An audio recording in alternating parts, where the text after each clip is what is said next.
कधीच तडजोड केली नाही। असं असताना अनेकदा त्यांच्याबद्दल असे गलिच्छ विधानं केले जातात। एक 2-3 दिवसापूर्वी आता मीडियामध्ये जे संपूर्ण टीव्हीवरती जे पाहत असताना केवळ मलाच नाही तर अनेक संपूर्ण सगळे शिवभक्तांना एवढं वेदना होतात की काय असं त्यांनी विधान केलं। हा राहुल सोलापूरकर म्हणजे कोण आहे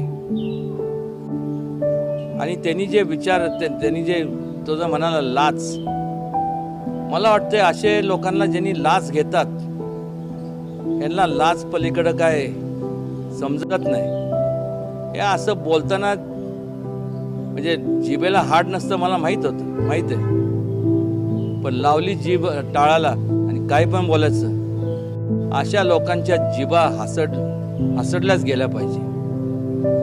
आणि जे महापुरुषांच्या बद्दल असे विधानं करतात, कोणी असू दे, त्या सगळ्यांना जनतेने ठेचून काढलं पाहिजे, दिसल तिचं ठेचलं पाहिजे, वेचून ठेचलं पाहिजे। कारण की ही जी विकृती, या विकृतीचं वाढ झाली तर तुम्हाला सांगतो या देशाच्या अखंडतेला धोका निर्माण होणार आहे। वेगवेगळ्या जाती धर्मात जे काय तेढ निर्माण केले जातात हे अशा विकृत लोकांमुळे। या अगोदर सुद्धा आम्ही राज्य शासनाच्याकडं आणि केंद्र शासनाकडं देवेंद्रजींना तर त्यांच्याशी मी बोलणारच आहे, भेटणार आहे, अमितजींशी पण भेटणार आहे की ज्या असे जे विधानं करतात यांच्यावरती कडक कारवाई करण्यात यावी। देशद्रोहाचा त्यांच्यावरती संपूर्ण कायदा लागू त्यांना केला पाहिजे। छत्रपती शिवाजी महाराजांचे जे विचार आहेत हे जर आपण जपलं नाही तर तुम्हाला सांगतोय देशाचे तुकडे व्हायला फार काळ लागणार नाही। आणि ही असे जे विकृत विधानं जे करतात हे त्याला कारणीभूत आहे।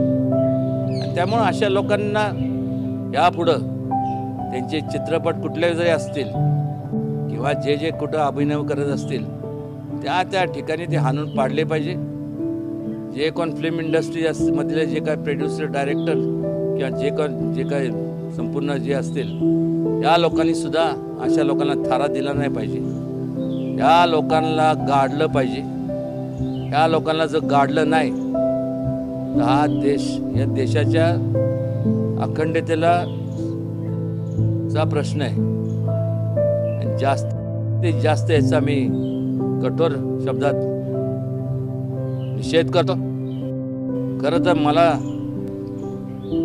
जर विचारलं तर असं वाटतं त्याला गोळ्या घालून मारलं पाहिजे। त्यालाच नाही तर असे जे लोक असतील ना त्या सगळ्यांना, कोणी पण बेताल वक्तव्य करायचं, ज्या व्यक्तीने संपूर्ण आयुष्य स्वतःचं या देशासाठी संरक्षणासाठी परकीय आक्रमणाला सामोरे जात असताना स्वतःची जीवाची पर्वा न करता संपूर्ण जे ते पुढे गेले, अशा लोकांबद्दल असं वक्तव्य जर होत असेल तर याला दुसरं काही पर्याय नाही। फार बोलण्यापेक्षा मी एवढं सांगेन, तो जिथं दिसल आणि असे लोक जे कोण महापुरुषांचे अपमान करत असतील त्या सगळ्यांना ठेचा आणि गाडा।